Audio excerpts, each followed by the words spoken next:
Oh yeah. All right. Hey, hey. All right. All's well. Well, yeah.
another. I still didn't know who it was until I still had that mask on his face.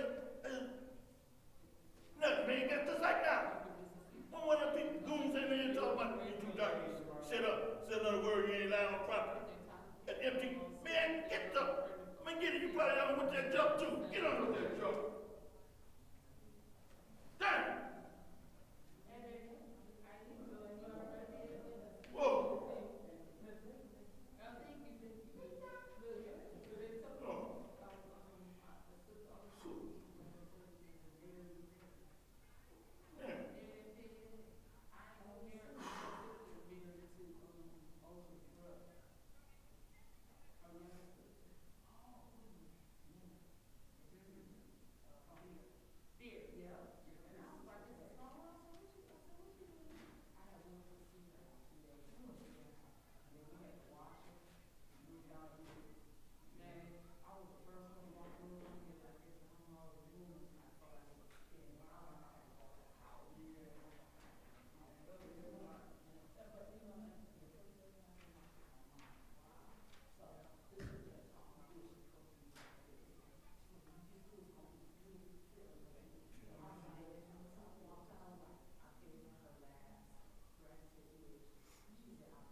If all council members can take their seats, we'll go ahead and get started.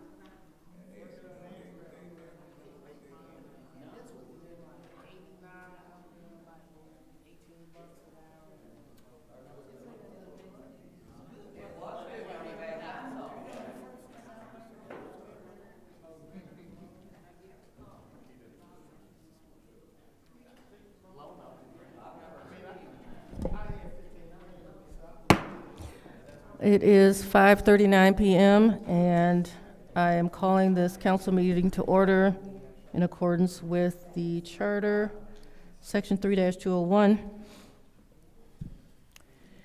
And we're going to start with the roll call. Mr. O'Alamin. Present. Dr. Lewis. Present. Ms. Priestley. Present. Ms. Winfrey Carter. Present.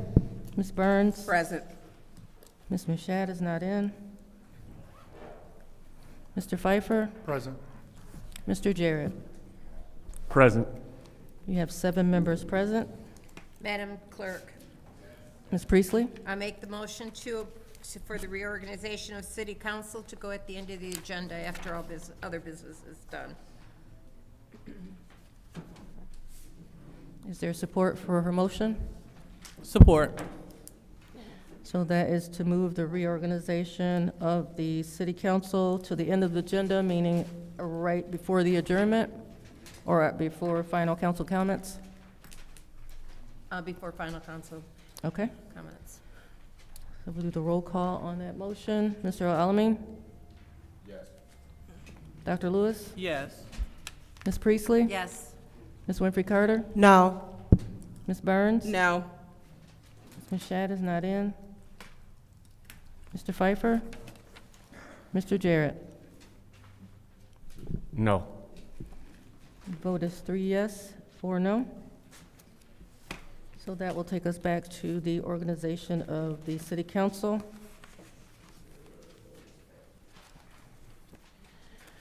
And we are going to start with the vote for council president. I will go through and call your name, and you will state the name of the council member that you would like to appoint as the president of the council. And we will be starting where we left off, which will be starting with round number 712. And for this purpose, we will start with the next member who would have been next in line to vote, and that is going to be Mr. Jarrett. Winfrey Carter.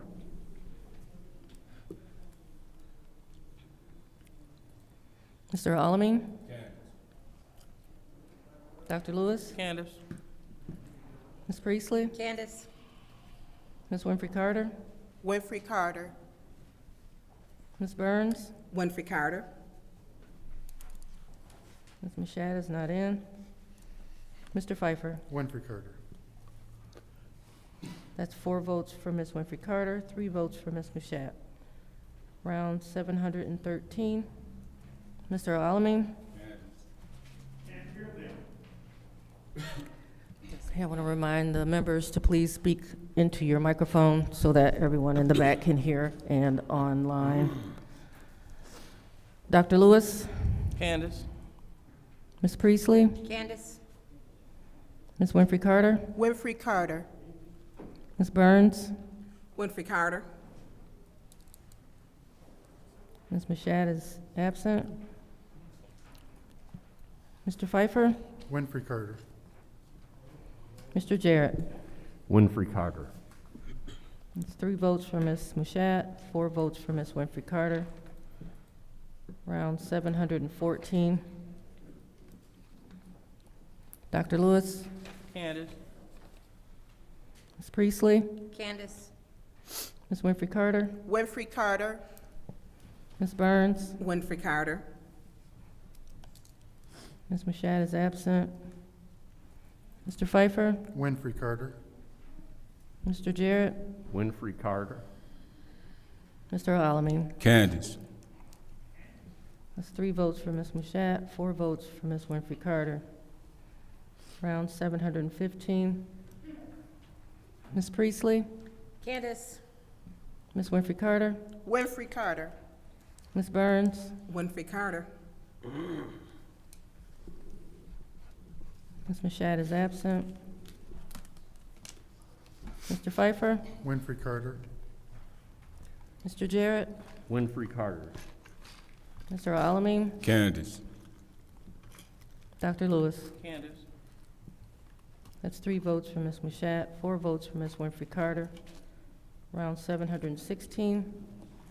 Ms. Winfrey Carter, Winfrey Carter. Ms. Burns, Winfrey Carter.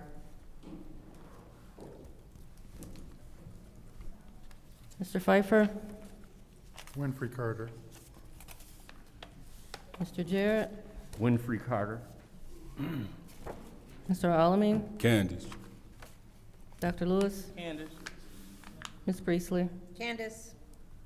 That's 4 votes for Ms. Winfrey Carter, 3 votes for Ms. Mashat. Round 717. Ms. Burns, Winfrey Carter. Mr. Pfeiffer, Winfrey Carter. Mr. Jarrett, Winfrey Carter. Mr. Alamin, Candace. Dr. Lewis, Candace. Ms. Priestley, Candace. Ms. Winfrey Carter. Winfrey Carter. It's 4 votes for Ms. Winfrey Carter, 3 votes for Ms. Mashat. Madam Clerk, Ms. Priestley, I'd like to make a motion that we postpone this vote until after the public hearings. is there a second to the motion? Support.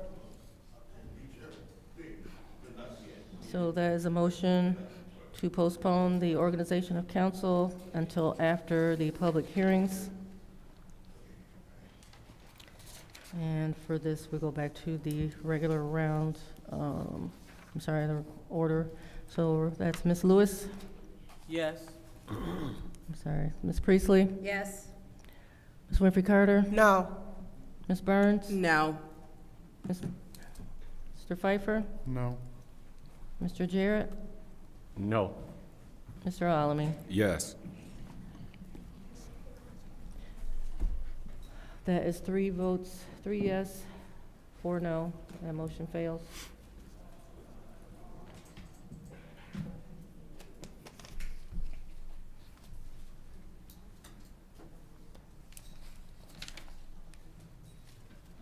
So that takes us to round 718 on the organization of council.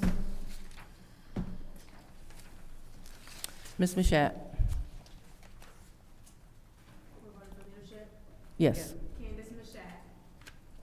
Mr. Pfeiffer? Winfrey Carter. Mr. Jarrett? Winfrey Carter. Mr. Alamin? Candace. Dr. Lewis? Candace. Ms. Priestley? Candace. Ms. Winfrey Carter? Winfrey Carter. Ms. Burns? Winfrey Carter. That's 4 votes for Ms. Mashat, 4 votes for Ms. Winfrey Carter.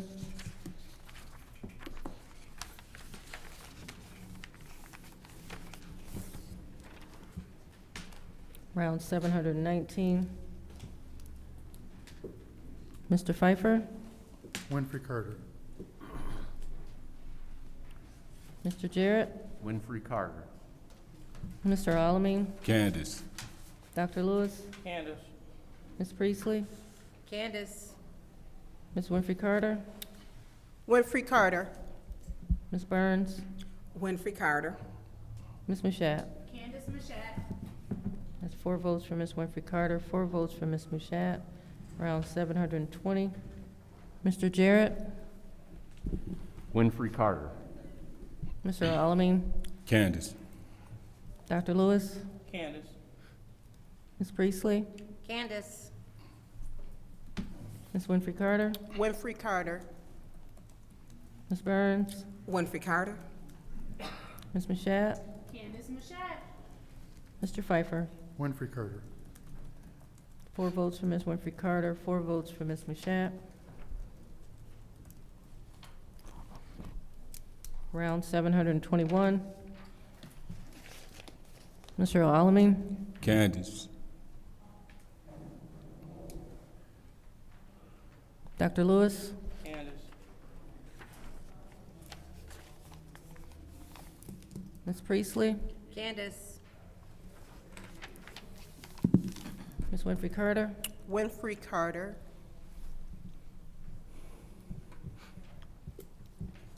Ms. Burns? Winfrey Carter. Ms. Mashat? Candace Mashat. Mr. Pfeiffer? Winfrey Carter. Mr. Jarrett? Winfrey Carter. 4 votes for Ms. Mashat, 4 votes for Ms. Winfrey Carter. Round 722. Dr. Lewis? Candace. Ms. Priestley? Candace. Ms. Winfrey Carter? Winfrey Carter. Ms. Burns? Winfrey Carter.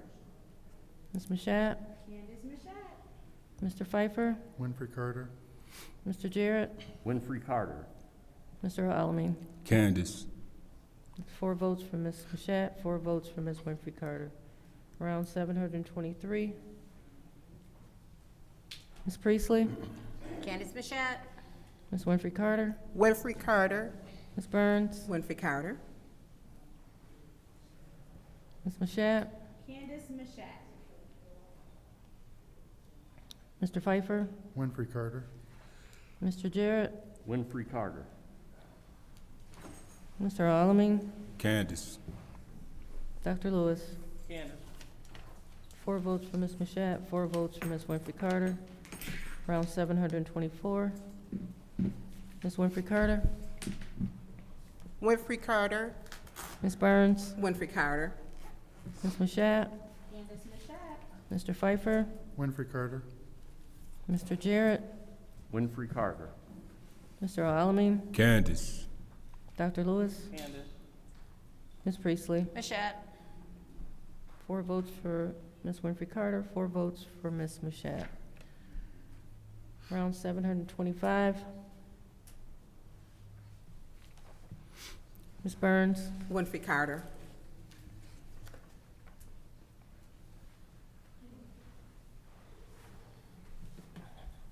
Ms. Mashat?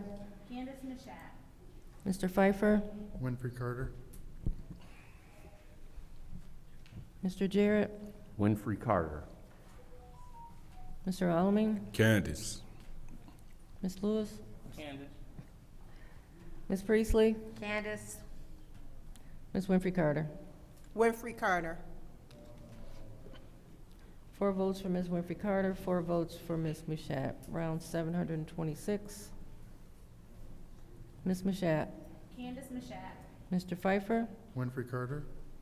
Mr. Jarrett? Winfrey Carter. Mr. Alamin? Candace. Dr. Lewis? Candace. Ms. Priestley? Candace Mashat. Ms. Winfrey Carter? Winfrey Carter. Ms. Burns? Winfrey Carter. 4 votes for Ms. Mashat, 4 votes for Ms. Winfrey Carter. Round 727. Mr. Pfeiffer? Winfrey Carter. Mr. Jarrett? Winfrey Carter. Mr. Alamin? Candace. Dr. Lewis? Candace. Ms. Priestley? Candace Mashat. Ms. Winfrey Carter? Winfrey Carter. Ms. Burns? Winfrey Carter. Ms. Mashat? Candace Mashat. 4 votes for Ms. Winfrey Carter, 4 votes for Ms. Mashat. Round 728. Mr. Jarrett? Winfrey Carter. Mr. Alamin? Candace. Dr. Lewis? Candace. Ms. Priestley? Candace Mashat. Ms. Winfrey Carter? Winfrey Carter. Ms. Burns? Winfrey Carter. Ms. Mashat? Candace Mashat. Mr. Pfeiffer? Winfrey Carter. 4 votes for Ms. Winfrey Carter, 4 votes for Ms. Mashat. Round 729. Mr. Alamin. Candace. Dr. Lewis. Candace. Ms. Priestley. Candace Mashat. Ms. Winfrey Carter. Winfrey Carter. Ms. Burns. Winfrey Carter. Ms. Mashat. Candace Mashat. Mr. Pfeiffer. Winfrey Carter. Mr. Jarrett. Winfrey Carter. 4 votes for Ms. Mashat, 4 votes for Ms. Winfrey Carter. Round 730. Dr. Lewis. Candace. Ms. Priestley. Candace Mashat. Ms. Winfrey Carter. Winfrey Carter. Ms. Burns. Winfrey Carter. Ms. Mashat. Candace Mashat. Mr. Pfeiffer. Winfrey Carter. Mr. Jarrett. Winfrey Carter. Mr. Alamin. Candace. 4 votes for Ms. Mashat, 4 votes for Ms. Winfrey Carter. Round 731. Ms. Priestley. Candace Mashat. Ms. Winfrey Carter. Winfrey Carter. Ms. Burns. Winfrey Carter. Ms. Mashat. Candace Mashat. Mr. Pfeiffer. Winfrey Carter. Mr. Jarrett. Winfrey Carter. Mr. Alamin. Candace. Dr. Lewis. Candace. 4 votes for Ms. Mashat, 4 votes for Ms. Winfrey Carter. Round 732. Ms. Winfrey Carter. Winfrey Carter. Ms. Burns. Winfrey Carter. Ms. Mashat. Candace Mashat. Mr. Pfeiffer. Winfrey Carter. Mr. Jarrett. Winfrey Carter. Mr. Alamin. Candace. Dr. Lewis. Candace. Ms. Priestley. Candace Mashat. 4 votes for Ms. Winfrey Carter, 4 votes for Ms. Mashat. Round 733.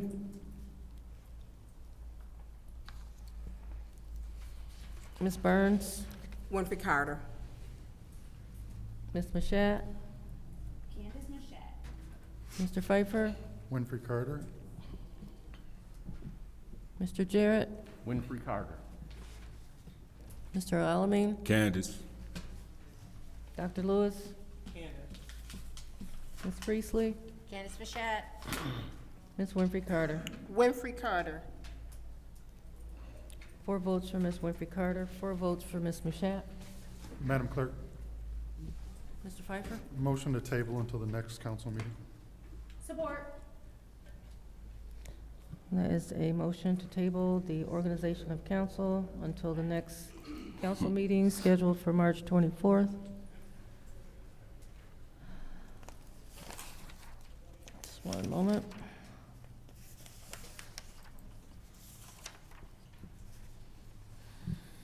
And that is going to go to Ms. Priestley first. Yes. Ms. Winfrey Carter. Yes. Ms. Burns. No. Ms. Mashat. Yes. Mr. Pfeiffer. Yes. Mr. Jarrett. Yes. Mr. Alamin. Yes. Ms. Lewis. Yes. The vote is 7 yes, 1 no. And so the organization of council will be tabled until the next council meeting. We'll move on to the order of business, which is the opening ceremonies.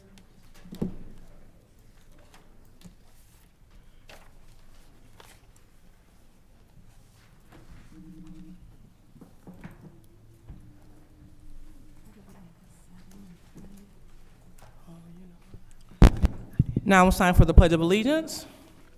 Ms. Priestley, could you please lead us in the Pledge of Allegiance?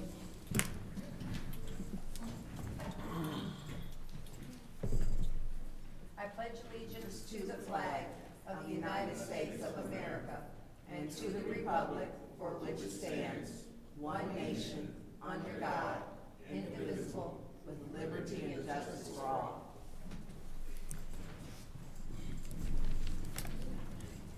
Now it's time for the prayer of the blessing. Does anyone have anyone that they would like to remember before we do the prayer of the blessing? Madam Chair, Go ahead, Mr. Jarrett. thank you. I would like for us to remember the family, the Wade family, and the family of Frank Rutherford. Thank you. Matt, point of information. I couldn't hear the last one. The Frank Rutherford family. Thank you. Okay, thank you. Anyone else? All right, so seeing that there's no one else, I would like to call to remembrance as well Miss Tiffany Needham Chase, Miss Tiffany Needham Chase, in addition to the Massey and Rutherford family. All right, so with that being said, we will go on to the prayer of the blessing. So Councilwoman Mashat, would you please extend the blessing?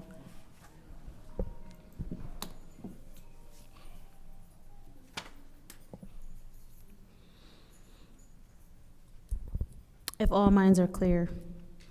Heavenly Father God, we come to you now, just first and foremost, thanking you for this day and time, thanking you for your grace, your mercy, your love, and your favor, Lord God.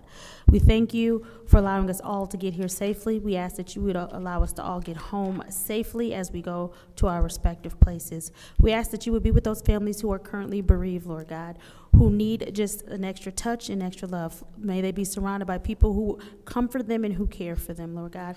We ask that as we go forward with this council meeting, that we would do things that would uplift your name. We ask that we would edify your name. We ask that as we move forward, we would do things that would be in the best interest of the residents of the city of Flint. We thank you for the opportunity to serve.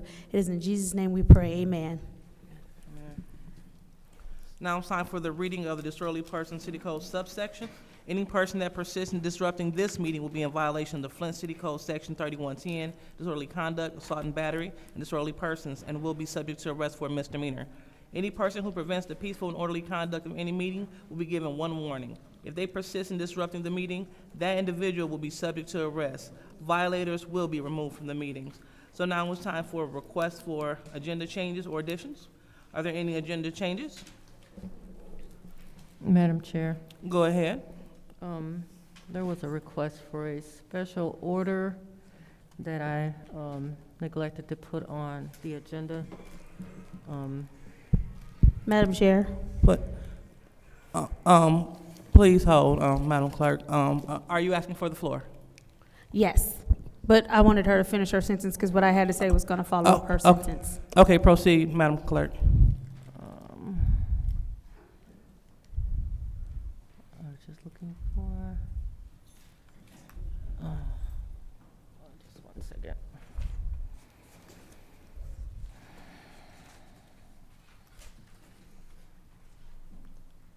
If I heard her correctly, she was saying there's One second, please. Are you through, Madam Clerk? Yeah, I was just looking for the special order. Okay, so I believe the special order was a 10-minute presentation by Metro Housing. Yes, that's the one, and I'm asking that that be added without objection, please. That was oversight on my part. Okay. All right, and that typically goes at the end of the agenda? Correct. Okay.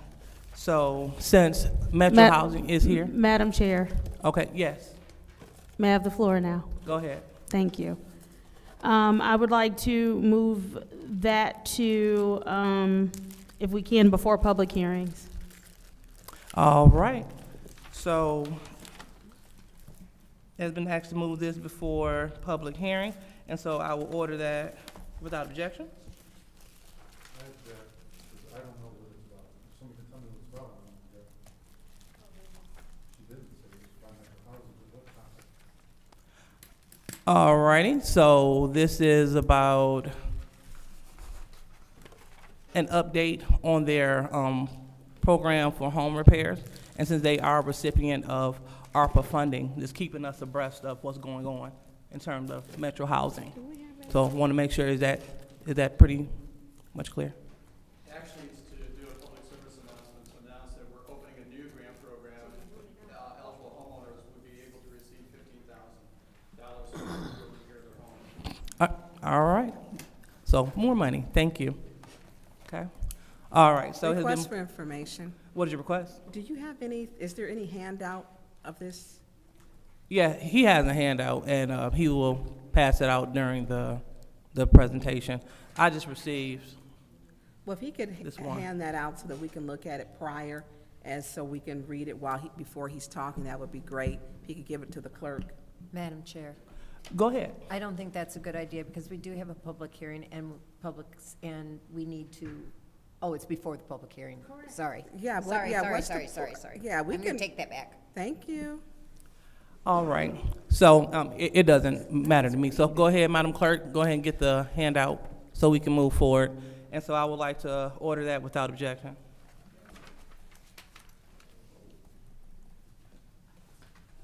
Madam, point of order. What rule has been broken?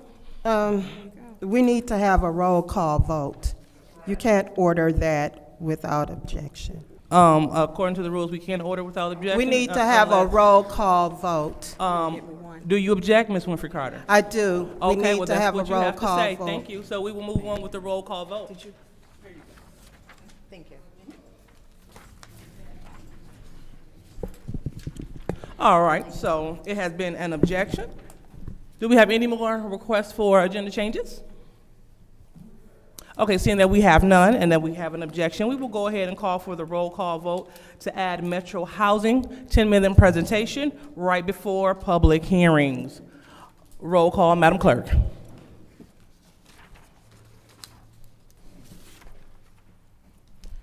Ms. Winfrey Carter.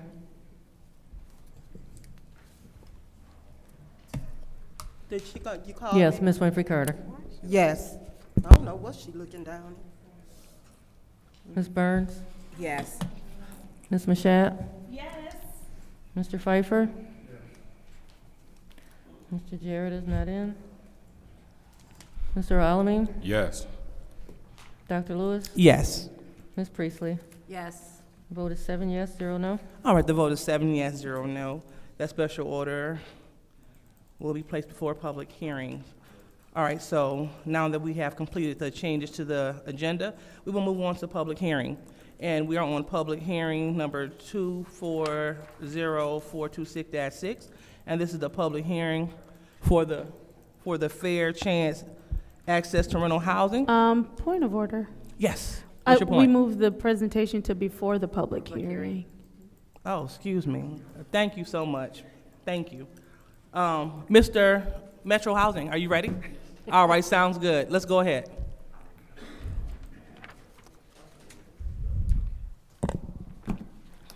Thank you, members of council. My name is Brian Glowak. I'm CEO of Metro Community Development.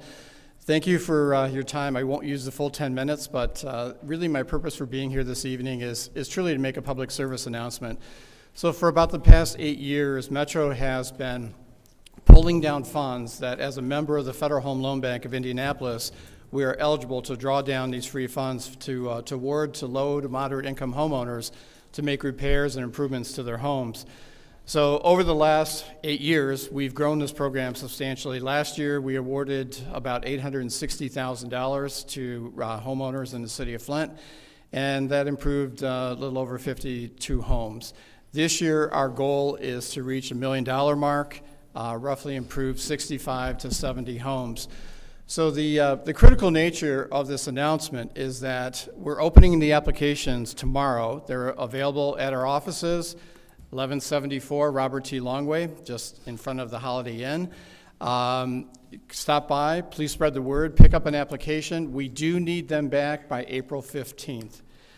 This is a first come, first served program. We compete with other member institutions throughout the state of Indiana and Michigan, lots of banks, lots of credit unions. Many do not participate. We do. We try to draw down as much funds as possible. And that's why it's imperative to get these applications in when they're first available.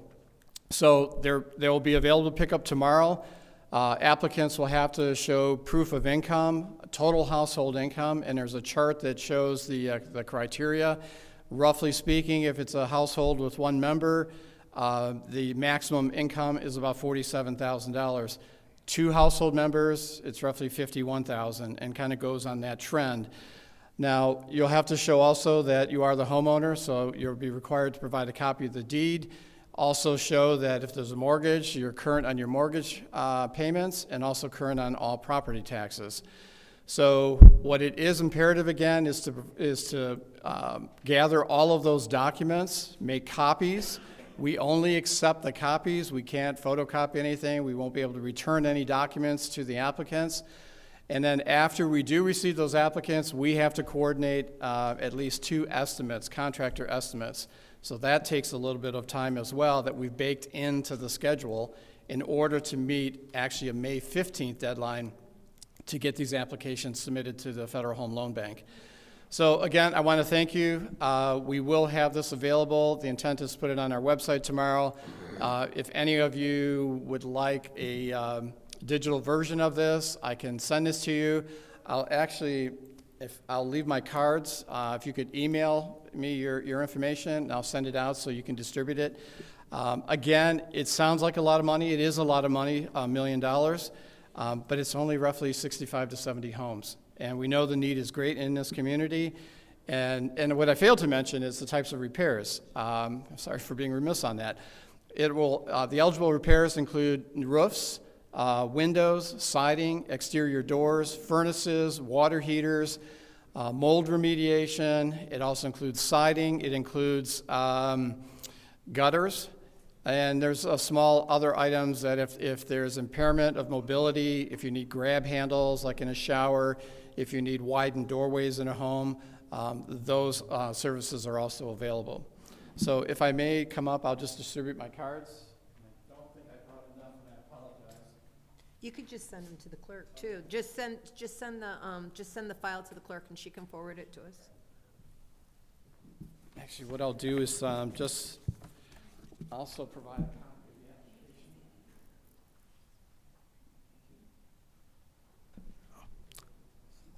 So again, I want to thank you allowing me to intrude upon your schedule to be able to make this announcement. I want to thank Councilwoman Lewis. I reached out to her and she made the provisions for me to be here tonight. So thank you again. Any questions? So I have one really quick for you. So can we get the application online as well? I can actually, I can mail it to somebody. And then Okay. if you could distribute it. Liddell, if I can give it to you, could you be my traffic cop to give it out? Okay, yeah, so I have, Judy, I have it, thank you. Yeah, so what you can do, you give it to the clerk, she distributes it to every single council member. Okay, perfect. Okay.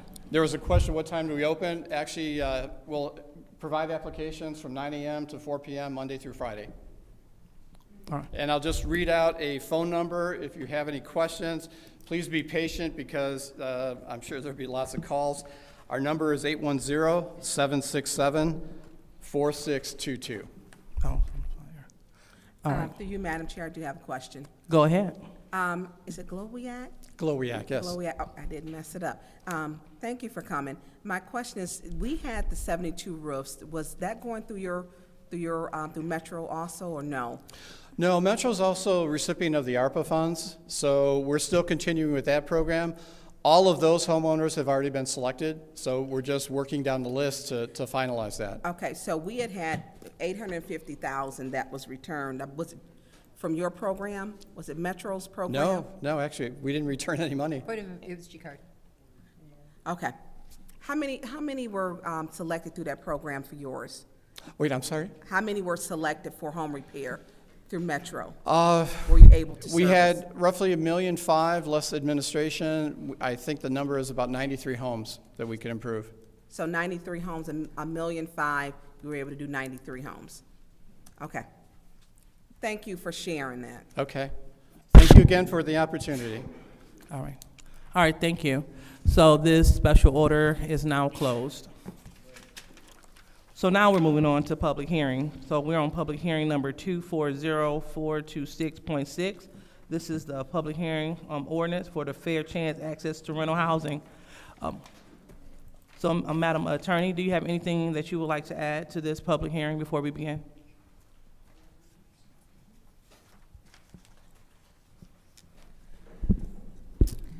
For this item, there were several amendments that were made, and that is what you have before you now. It shortens the number of years as far as fair housing is concerned. Okay, thank you. All righty, so the public hearing is now open, so Madam Clerk? Public hearings, anyone who wants to speak at this public hearing would just approach the lectern, 3 minutes. You just walk up and state your name for this portion of the agenda. And let's please stay germane to the hearing at hand.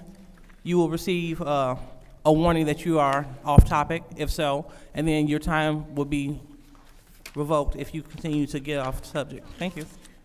Hello, my name is R.L. Mitchell. I live at 759 East Linden Avenue. About this property tax situation. 30 years ago, I used to live on Laredo Street, 501 Laredo, and I was called down to City Hall to pay my taxes.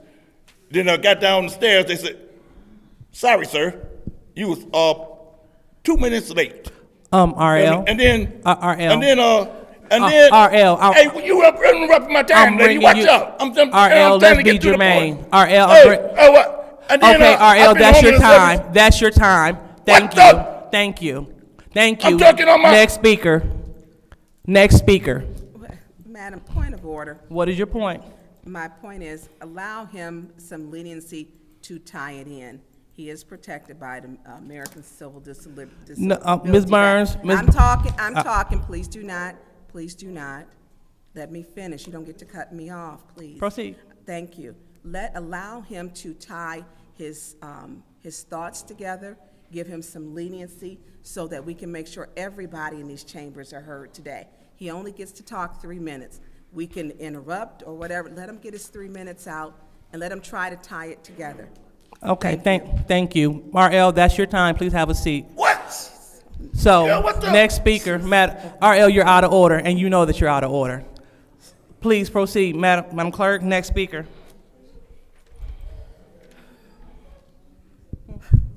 Okay. So next speaker, please.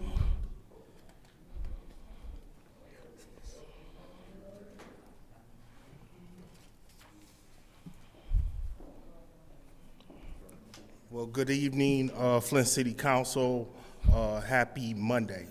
I'm here to support the Fair Chance Housing Ordinance here in Flint, and I'm thankful for this opportunity to talk to you all because as a formerly incarcerated person, getting access to housing is one of the most important things. And I'm thankful that you all are considering this because there are a lot of Flint residents that are struggling to get access to housing. Folk that you know every day that are struggling to get access to housing, people that have turned their life around and we're still denying them basic human rights. And so while some of you are not even making eye contact with me, I want you to understand that if you deny people access to basic human rights, you make your own community unsafe, your own community. So I would urge you all to pass it. Urge you all to give people real second chances. And I commend you all in even considering it. Thank you.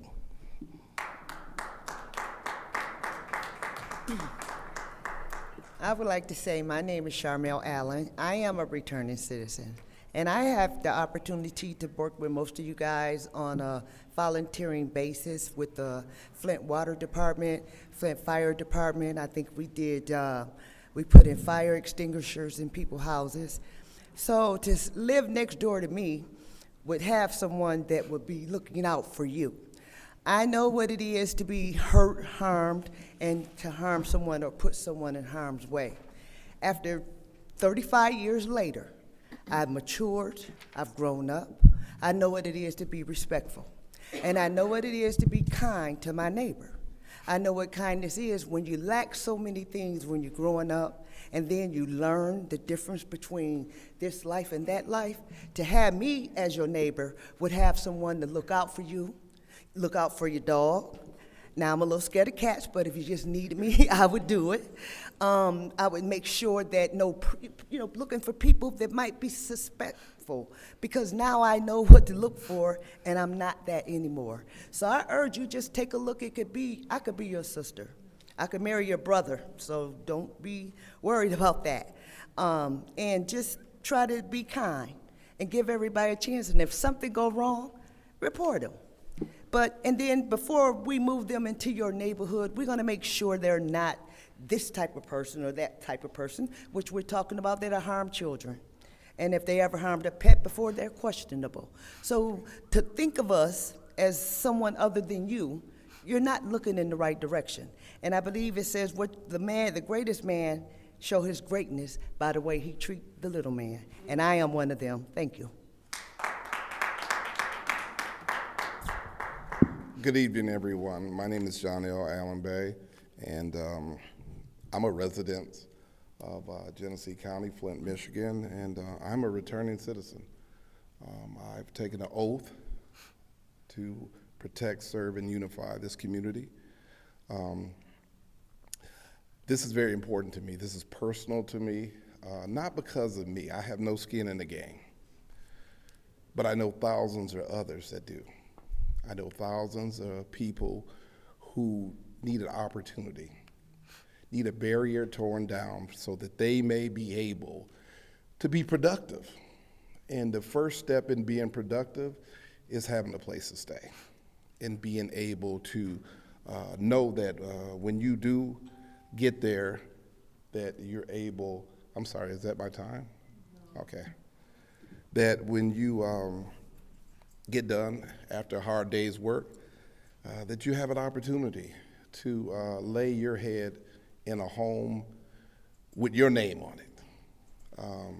I defined one time before you what homelessness is. Homelessness is considered any person who doesn't have their name on a lease, who doesn't have their name on a mortgage, who happens to be staying with someone, and that can only be temporary. We need to be able to have sustainable places for our residents in Flint. You all know our count. You know the residents. You know that over 50% of our residents in the city of Flint have some form of felony on their record. It's our duty to protect them. It's our duty to give them an opportunity. So I thank you today. I thank you for the opportunity just to consider doing something right by the people. Thank you. Anyone else like to speak on the topic of fair housing?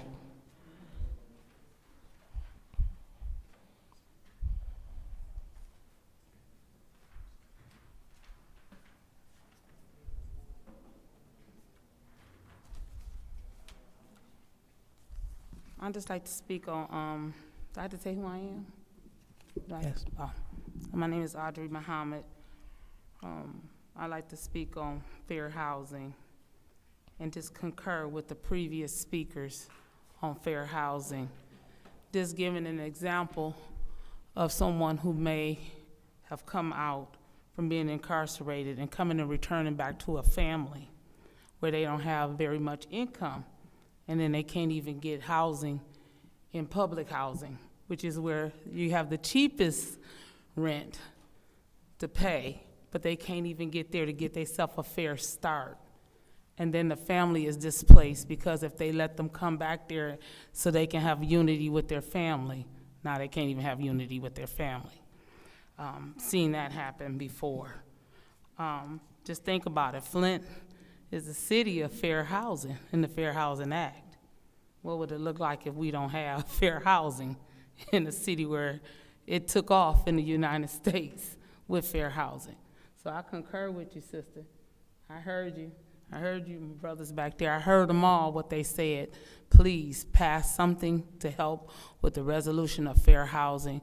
It's something that definitely need to take precedence. It definitely is a problem, not just here in Flint, but it's a problem across the country where those who coming back out to be reiterated back into the community and want a fair chance to get a fair start can't get a fair start because their lines are drawn against them. That's it. Okay. All right, so seeing that that was the last person to speak on this specific ordinance during this public hearing. This public hearing is now closed. So now we're moving on to the second public hearing, which is Resolution 430.6, a public hearing regarding the Community Benefits Agreement. Go ahead, Ms. Priestley. Could you remind the audience members that per our council rules, all phones should be silenced? Absolutely. So for the audience, pursuant to our council rules, please silence your cell phones. Thank you. All right, so, Madam Attorney? For this community benefits ordinance, I will defer to Councilwoman Mouchette on this to see if there were any additional changes that was made to this ordinance for community benefits. I believe Madam Clerk made the notes of it in the, and it was just some specific stuff that colleagues asked for. But the notes of what was different. It's under the, I'm sorry, go the ahead. ordinance, on the agenda, Under the ordinance. thank you so much. If you look under the second reading and enactment of ordinances, it just simply says this ordinance, let's see, to become effective third. Ordinance amended to add developer definition information, tier project estimations, and public hearing details, agreement specifications, and community engagement processes. Other than that, this is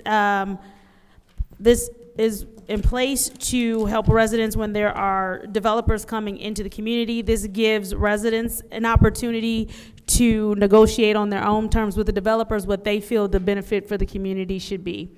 The way that this ordinance will work is that it will go through the citywide advisory council. Whatever ward will be directly affected by, well, immediately impacted, I should say, by the development. That ward would get 2 additional members to the citywide advisory council, and they would be a part of the committee to decide what would be a proportionate benefit to the community. That benefit could be monetary. That benefit could also come in terms of volunteering or offering some sort of community services such as movie nights, reading programs, things of that nature. It just depends on what the community decides is the proportionate benefit for the development.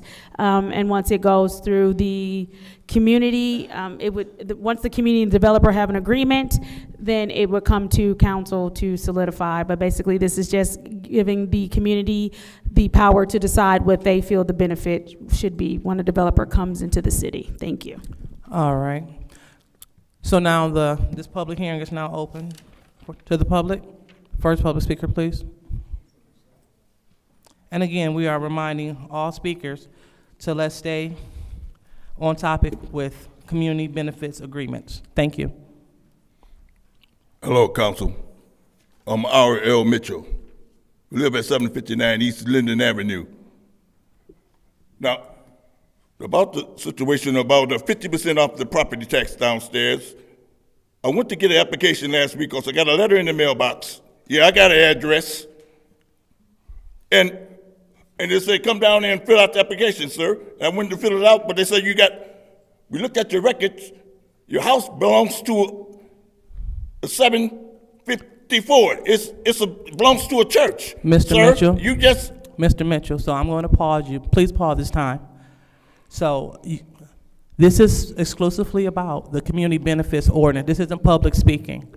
So let's please stay on track with the community benefits ordinance, please. Thank you. Like I was saying, I filled out the application last week, and I brought it and filled it out to my fullest of the application. Mr. And then Mitchell, they say, sir, Mr. Mitchell, that's your time. Thank you. Have a seat. Thank you. Thank you. Hey, girl, what you? Hey, you don't. Mr. Mitchell, What? please have a seat. Girl, I ain't finished talking. You know good well. You don't be doing no stuff like that. Mr. Mitchell. What? That is your warning. Let's have a seat. Hey, man, shut up. Watch up. What's man? What's speak up?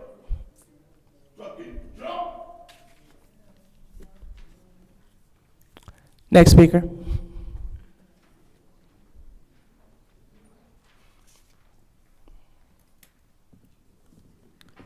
Good evening, City Council. My name is Joel Arnold. I'm the Planning and Advocacy Manager at Communities First, and I also live a block from here over at Court and Wallenberg.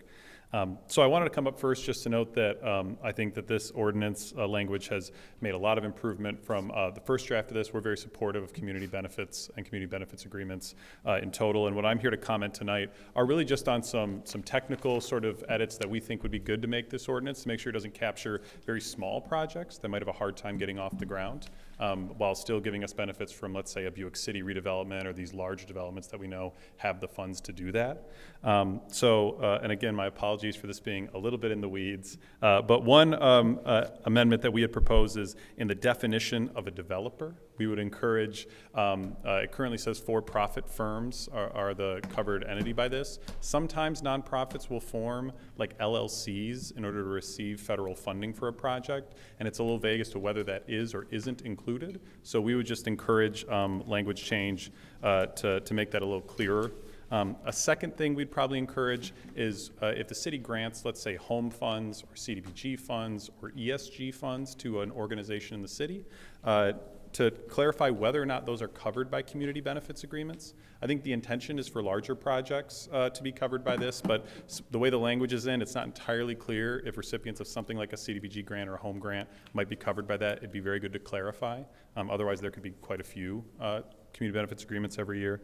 A third recommendation that we have is that the threshold for these implementing would be projects of $20 million or more in value. In Detroit, their threshold is $75 million or more. We're a proportionately smaller city, so I think a proportionally smaller size makes a lot of sense. But that would be good just so that it doesn't capture, let's say, someone trying to build a fourplex or something on a couple vacant lots and maybe needs to use a brownfield TIF to close their gap. Unfortunately, in our city, it costs today, just in construction costs, about $300,000 to build a unit of housing, whether that's a home or an apartment, and we know that that's not affordable for our residents, so sometimes tax capture districts just close that gap to make it affordable. Sometimes having those very small projects have a little more certainty on whether or not they're covered by things. Sometimes bank lending institutions might be hesitant to lend if they know there might be a community process they're not totally sure about for small projects, whereas bigger projects can kind of handle that stuff. They got more money, they got more attorneys. And then our last comment is, and this is very super specific in section 25-3C-14. There's a line where it says that an entity who's doing majority income restricted housing may be exempt from coverage in this. We would prefer that say shall, just because in most communities, affordable housing is a benefit that's negotiated for. And so we think that treating it that way in this ordinance would be great as well. Happy to share these comments in writing, but I thank you all for your work and for the time put into this ordinance. All right, thank you. Next public speaker.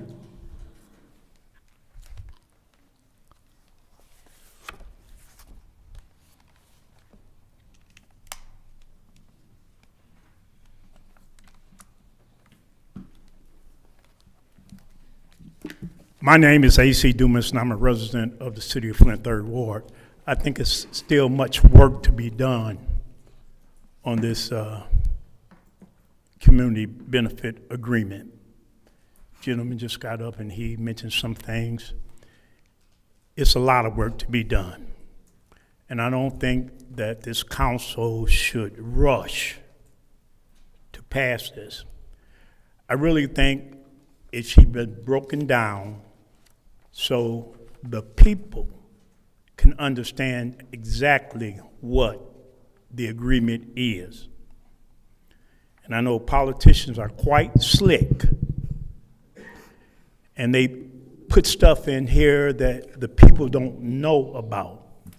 So I would suggest that there be a town hall community meeting so the people can understand. That's what. Please hold. Mr. Jones, let's not yell out. Thank you. Proceed. I think it's very important. I heard the council person in the 7th Ward was saying, little that you can hear back there. The only time you can hear you all is when you're hollering and screaming. But when it's time to vote or educate the people, you can't hear you. But I was trying to understand what she was saying. But I do know that if any changes are made in a public hearing, has to be redone all over again. That's college. That's knowledge from a person that knows city council ordinance and rules. And so, but again, I would strongly suggest that this goes back to the drawing board. Make sure that the public understand what a community benefit agreement is, and the reason why community benefit, it's to benefit the community.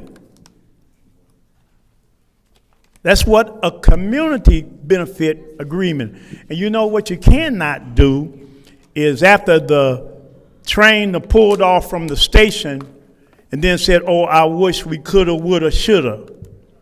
And then the public is left out. So I would strongly suggest that this do not pass, do not pass it, but also to have a community meeting to talk about community benefits agreement. You know, like they said, what happened to the project, not Lear, but the other one, what's it, Ashley Capital. See what happened? After the fact. I'm tired of after the fact. Thank you. All right, any more speakers?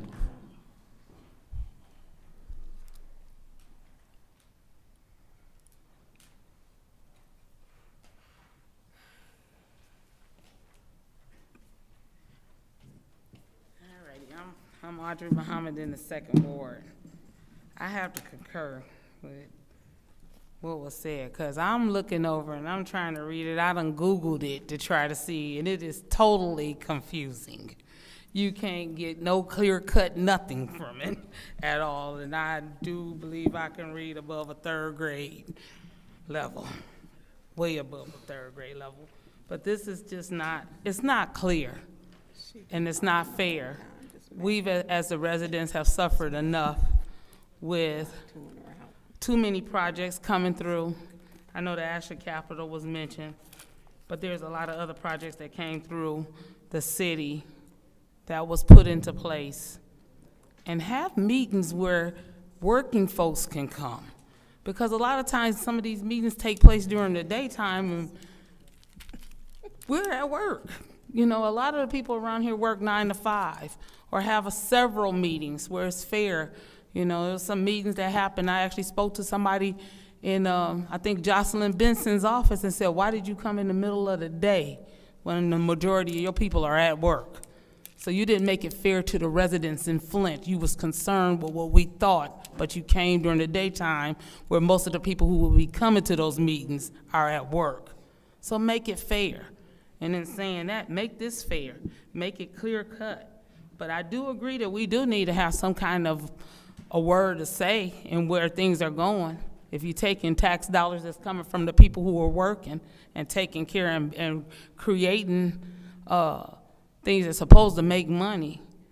I mean, I'm just tell you straight up, Lear is a joke. Lear hire people and they don't keep a lot of those people more than 30 days or the 90 days, and they fire them and they recycle them. That was, I mean, they have some people that they do that with, but when they came in, when you talk about employing people and giving them gainful employment, you got to keep them employed more than 90 days so they can at least get some kind of benefits. And Lear did not do that. You have some who made it through, but some who didn't. So let's come up and create some committee or some community town hall meetings to where people can come in and at least express their concerns, ask questions, and get some answers and have some resolutions. Thank you.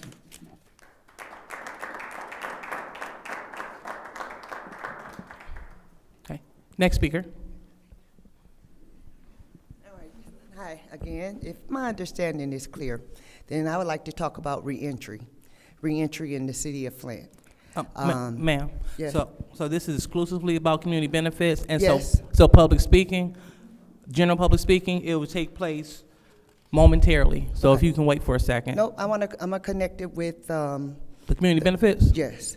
So with the community benefits, I believe it's time to see things in Flint, Michigan again. So he said, instead of investing in small projects, let's take this and invest in not at a $300,000 building, but how about 10 to 12 parks? How about opening up some of these closed down fire stations and turning them into activity centers? And how about turning them to community center, computer institutes for the kids in the neighborhood to come to? There's a lot of things that those funds could be used for that we can drive up and down the street and see. Thank you. Thank you. All right, so seeing there is no one else to speak on this topic, this public hearing is officially closed. So now we are moving on to public comments. So, Madam Clerk.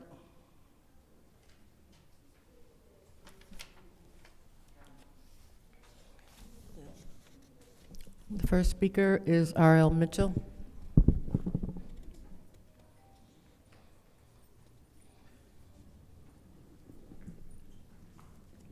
Hello, I'm R.L. Mitchell. You know where I live at. The situation is about, hey, this is for the record. I was greatly disturbed in my house since I was listening to the radio, and then a message come across there that King Charles announced that one of the Salam Alaikum brothers come up with his Salam Alaikum fast, 4 days, and then he allowed him to pray in there. And then Obama heard the prayer. He said, I never heard something so beautiful. And then King Charles said, after he got through praying, the brother, he said, he is the protector of the Christians. And what did he say that for? I couldn't even be relaxed in my own house. Ever since I've been locked up in the house, ever since the COVID-19, just like a Christian being locked up in the, I ain't heard that dude pray in 30 years over there on, right in front of the Bursting Field house. I hear him in the morning, they can hear them voices 20 blocks away when them dudes get ready to pray. And I call myself mocking them. They didn't even must check me. It do sound good, like President Obama said. But that remind me of just like the girl over there with the, 5th Ward? No, 6th Ward, talk about, I don't know what she was saying to you, and you didn't listen to her. You had to protecting somebody. Charles said he would protect the Christians. And then you almost like Martin Luther King, talking about nonviolence and all that junk and pale face coming here, dropping this up, talking about fair house, and you don't want to darken to have a house in Flint, and you up there talking that junk, talking about, Mr. Mitchell, yeah, I'm actually have a seat, please, you know all that stuff. And like one time I asked you, who's your pastor, lady? Is that Pastor Morton, Bishop Morton? He used to be on the radio too. I used to listen to him every morning, talking about, I'm eating my breakfast, but I got to feed the word of God. But then all of a sudden he got cut off. I wonder if Salam Alaikum brothers got to him or something. After King Charles talking about protectors of the saints, who you think you is? Red Rooster. Hello? Look up now, before she gonna get another stalemate reward from the Philadelphia boys.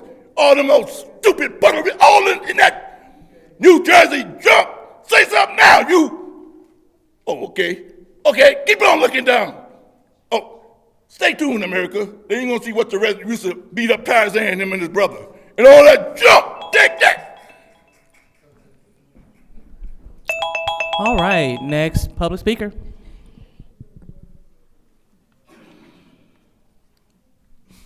The next speaker is Liberty Bell. Oh, yeah, that's the one. Philadelphia. Liberty Bell. All right, so like she's not here. Go ahead. Next speaker is Joel Arnold. Hey, he's passing. The next speaker is James Moore. Say a word, sir.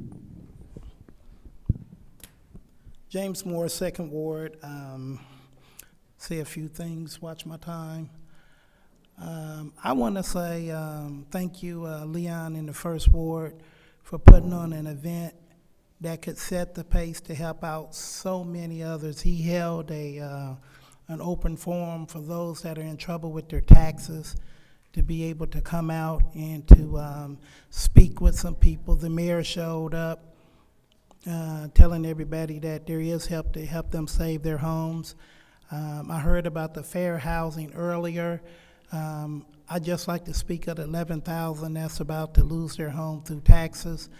You guys, all 9 wards, should be putting on a marathon on any and every way to try to reach out and to try to help our fellow neighborhoods, our fellow people. We're just all people. Some are doing well and a whole lot of them really ain't. But whatever help that y'all could do, if you don't understand what I'm saying, talk to the First Ward over there, Leon Elamine. He can help you to figure out something. But we need to do everything that we possibly can to help these residents with their taxes. Down there in Detroit, they were talking earlier on radio stations about how Detroit is working with the residents of Detroit to stay in their homes, because when they put them out, it don't take long for the city to take over and tear those homes up. It would be better to have them in the home than have them to be put out of the home. And Detroit is just, 70 miles down the road. I hope that that would resonate and we can do something similar to that up here in the city. I would hate to see 11,000 of my residents in here in the city of Flint being displaced, and I feel sorry for those that are already displaced.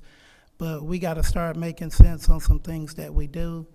And we got, till March 20th, I believe, till 4:30 that evening. They need to do a marathon on trying to find somebody to help. It may come by way of new businesses coming into the area to put some money in the pot. Because if we get rid of our residents, a city without residents ain't a city no more. I'm not even sure if it's a town or a village or just a place. Maybe it's a parkover place. It'll be a big one. But I would like to see you 9 make an effort and, like I said, put together a marathon to see what you can do. If it ain't nothing but just get on TV and talk on the news. But this is about our residents. My time is about to run out. And probably won't get to speak no more tonight, but I want to say this, somewhere over the rainbow, I hope to be one of those businesses to come in and make a difference. Thank you. Our next public speaker, Madam Clerk.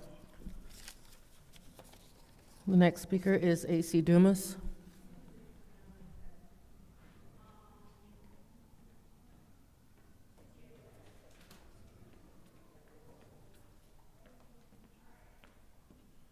My name is A.C. Dumas, and Flint wants Genesee County millage funds to open 4th Senior Center in Flint.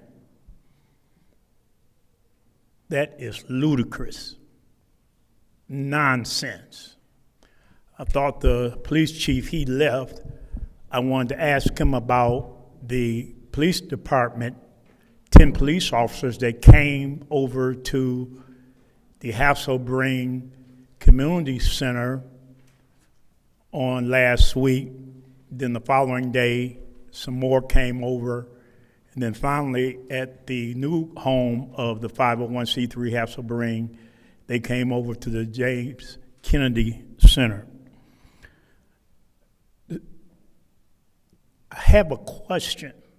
The individuals that are working at Hasselbring, the old Hasselbring, 1002 Holmes Avenue, how are they getting paid? How are they getting paid? And the taxpayers have a right to know, unless someone is just paying them out of their pocket. I received a text this morning and asked me not to be quiet. Don't raise confusion. I'm not raising confusion. I'm just saying right is right and right don't wrong nobody. I want to applaud Pastor Reed, I think that's his name, for taking in Miss Beverly Lewis. I want to applaud him because Jesus said, since y'all like to pray and all like that, when was I outdoors and you didn't take me in? And he said, when you did it unto the least of these, my brother, you did it for me. See, one day he gonna put the goat on the left and the sheep on the right. It's gonna be a reckoning day. So I want to applaud him.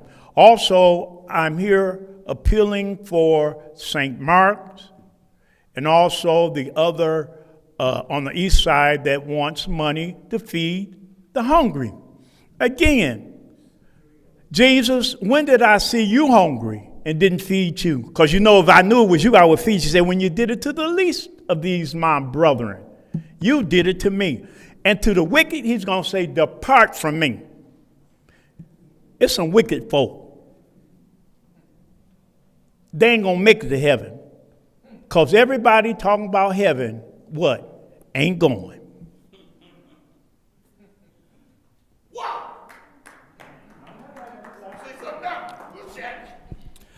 Next speaker, RL, please stop yelling out. You will receive another warning. So we will not disrupt this meeting. Go ahead, Madam Clerk. The next speaker is Kawana Mack.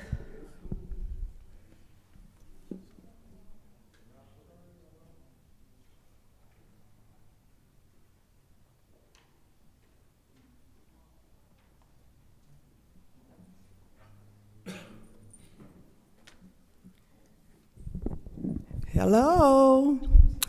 This is for wards 1, 2, 4, and 7, and Ed. Blame it on me. He said it's his fault. Stop all that bullying, shaking down Hasselbring, and stealing everything. Blame it on Ed, 'cause it's his fault. And I'm gonna be happy when you get caught. That's for y'all. And I also want to say, for that to be the Flint City official camera, it needs to be on, showing everybody. And Davina, I think you can take care of that. That's lightweight. And that's all I had to say. I'm gonna be watching. You crooks.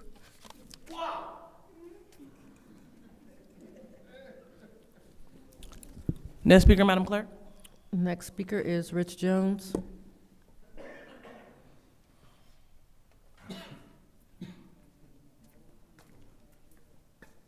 When it comes to how y'all doing today, first of all, when it comes to housing, we need to stop the bleeding. And that is when we're turning our homes over to land bank.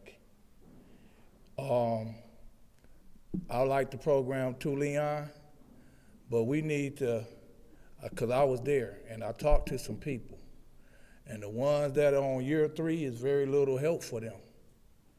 But the ones that are on year 1 and year 2, we can save those homes. So I suggest that we look past, I'm not saying stop trying to help these people right now. I'm not saying that. But what I am saying, that after March the 31st, that start getting with these people that are 1 year behind and 2 year behind and straighten them out so they don't become into this 3-year situation to where we give another home to land bank. Now, all y'all seen this. Some of y'all ignored it. Some of y'all talked about it and it would drop like with the next hot topic that came up. But you have seen people lose their homes. The city of Flint, give them the land bank. They sit there, become empty. They was livable. Some of these people that they're talking about could have been in them homes as you would have kept them. A lot of them is grass and dirt right now. And we have a 4-year plan. that we're paying land banks for homes that we gave them for them to tear down. We got 4 years left. It was a 5-year plan. Well, anyway, we need to stop the bleeding now. We don't need to lose another home. We ain't got that many left. Now, as far as trying to get some new homes, affordable homes, because all of the conversations that I'm hearing, affordable is not in it. So we need to think of ways to get some affordable homes.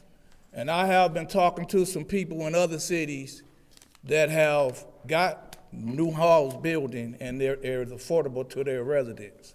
So I will be talking to y'all about that in the near future. But right now, please think of ways to get in touch with these people that's 1 year, 2 years behind with their taxes. Let's not give up no more homes in the city of Flint. Thank you. All right, next speaker, Madam Clerk. The next speaker is Audrey Muhammad.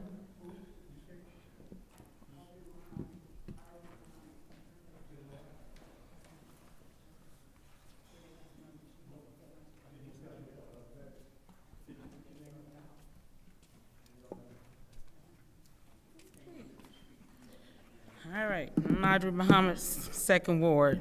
I want to go back to the fair housing that we talked about and make it fair housing for real.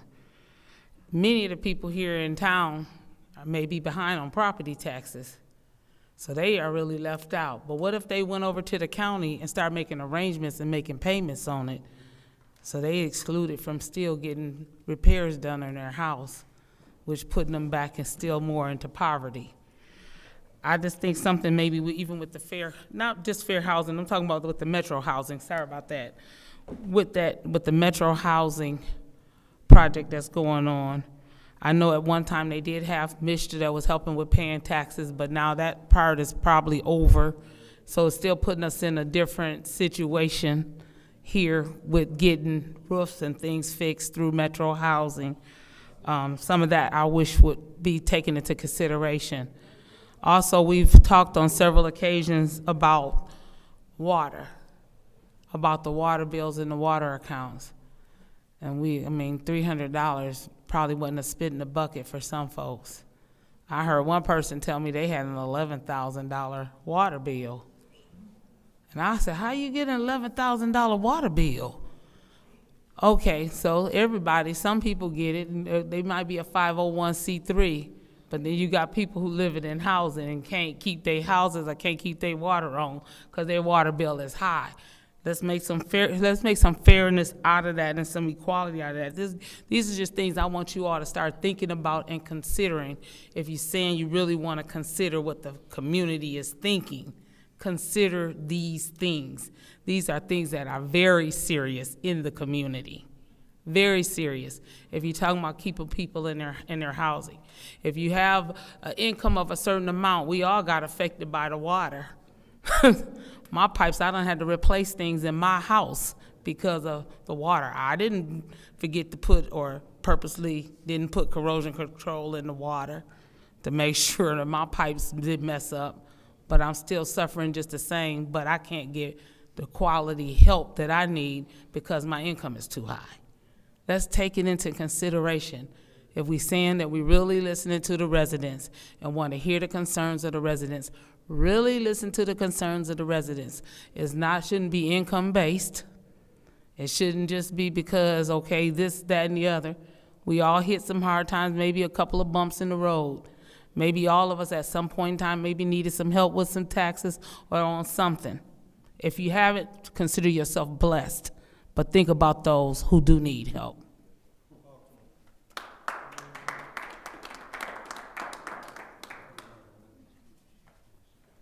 Next speaker, Madam Clerk. The final speaker for this meeting is Beverly Biggs Levy. All right, so she waived her time. So now, since that is the final speaker, we will move on to council response. Any council members would like to respond? All right, seeing that no council member would like to respond, go ahead. I would like to thank the residents who came out and spoke in regards to the ordinances and the events that took place over the weekend. Definitely want to thank Dr. Cole, Darcel Cole, Brother James, Rich Jones, and everyone who participated in the tax foreclosure event that we held. Also, just want to reiterate the importance of the Fair Housing Ordinance, which includes many safeguards and doesn't give special treatment. But what it does is at least allow individuals to present themselves without discrimination and have a real opportunity to move forward with their life after they done served their time. So I hope my colleagues can see the importance of that and we can get something done and move that forward. Thank you. Madam Chair. Go ahead, Ms. Mashat. Yes.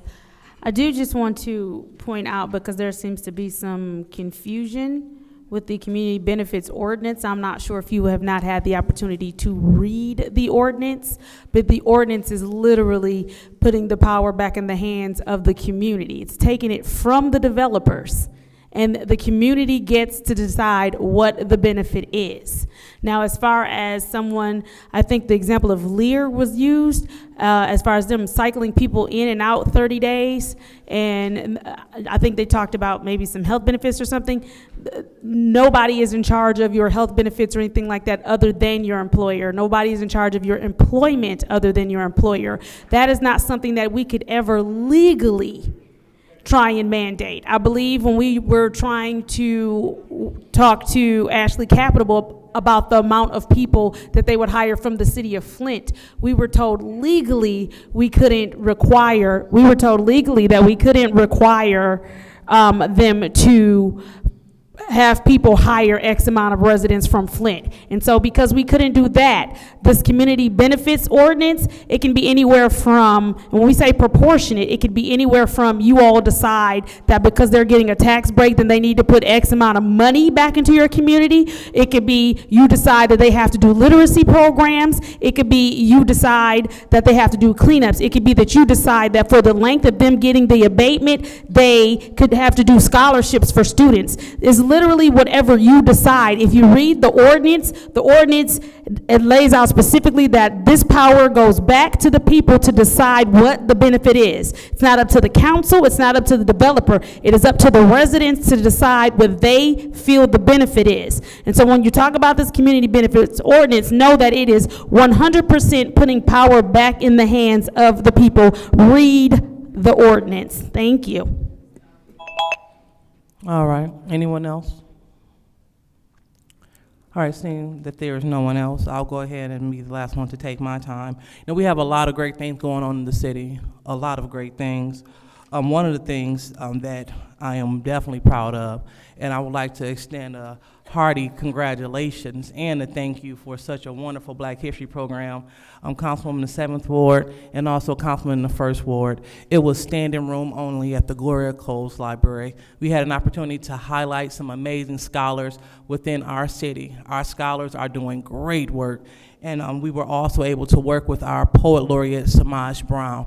And what they're doing, they are teaching our youth literacy through poetry. And that is amazing. So kudos to you all for putting on such a great project and for working with our scholars as well as our poet laureate. And also, I would like to commend my colleagues for their hard work on the community benefits program, for being in tandem with other major municipalities. This is what they're doing. The residents said that they want to benefit, council members heard it, worked together, and got it done. And so this is exactly what we're doing. So thank you so much, Councilwoman Mashat, for your vision and for your dedication, for continuing to push this, as well as the Fair Chance Housing Ordinance. Thank you, Mr. Elamine, for your due diligence on pushing this over the finish line. This is what matters. This is what changes lives. You know, I know people that stay in abandoned houses that's still homeless because that house does not belong to them. They're staying there with dead animals and et cetera. I know them personally with college degrees. So making sure that we are housing our unhoused is very important. And so I would like to close with this Saturday, we are having our 3rd annual Women Empowerment Brunch at Cathedral of Faith. Every year it is a sellout. And so we are encouraging you, if you are interested in celebrating women, celebrating positivity, come on out, because there's great things happening right here in the city of Flint. All right, so now that council response is now over, we will go ahead and move into reconsiderations. So right now, we're at reconsideration of Resolution 240548. This is the reallocation of ARPA funds for St. Mark Church.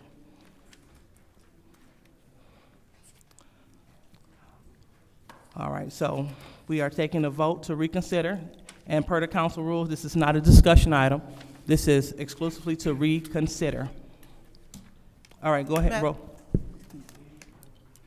You ready for the vote, or you need to make a motion?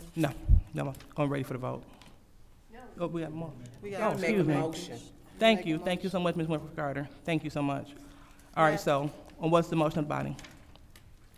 Madam Chair, I make a motion that we reconsider Resolution 240548-T. All right, any support? Support. Supported by the councilwoman in the 6th Ward. Roll call, Madam Clerk.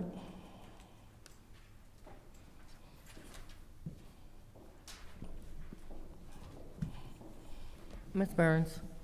Yes. Ms. Mashat? No.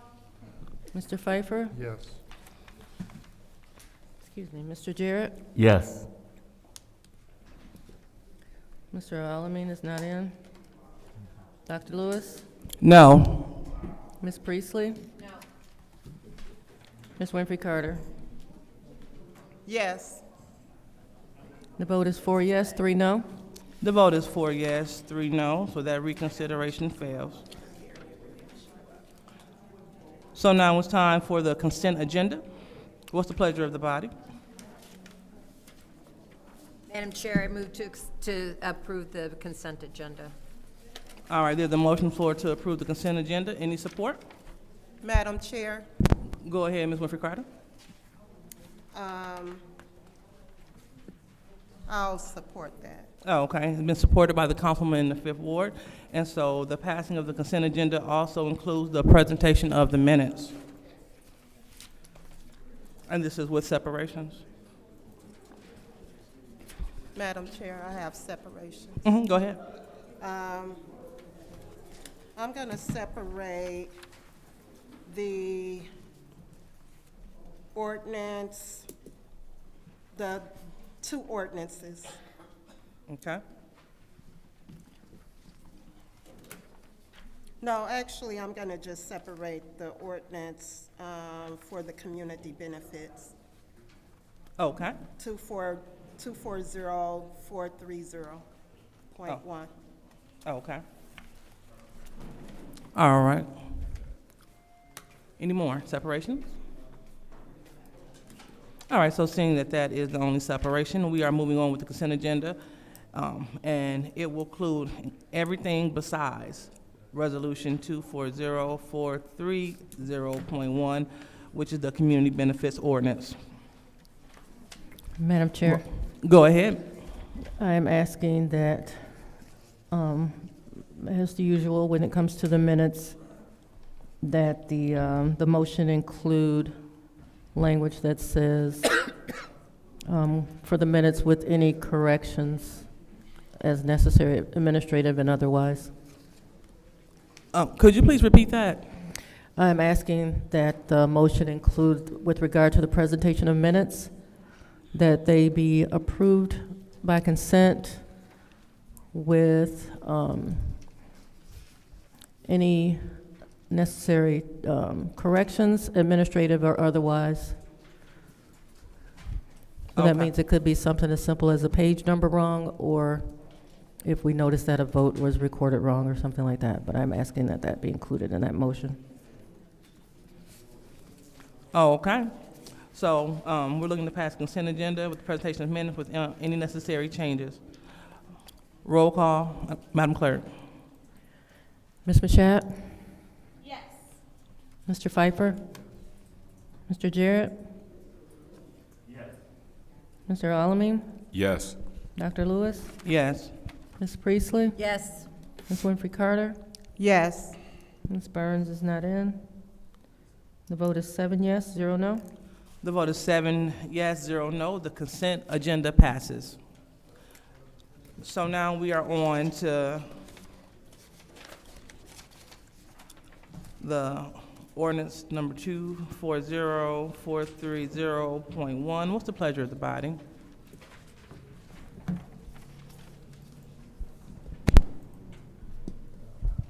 What's the pleasure of the Madam body? Chair, Go ahead, Ms. Michelle. I move that we enact this ordinance. We do it for second reading and enactment.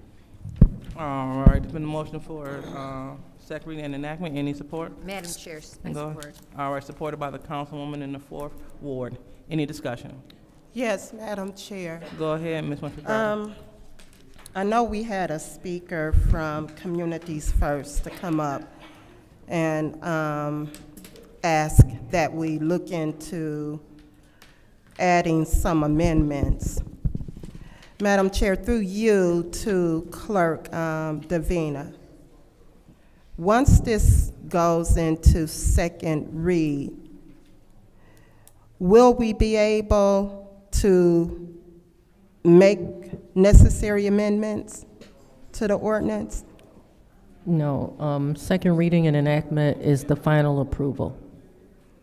Okay, but at any point, we can always bring a ordinance back to make changes or amendments, right? Correct. This ordinance would not take effect for 30 days. And you can also, if it were to come back, because it would go for first and second readings, it would just have a new number. It would start over with a new number. I can't hear. I can't hear, Madam Clerk. Can you speak into your mic? Okay, so if you approve this version 430.1, which would not take effect for 30 days, and outside of a veto by the mayor, we would start, if you wanted to address it again, we would start with a new number, and it would go through the process all over again under a different number.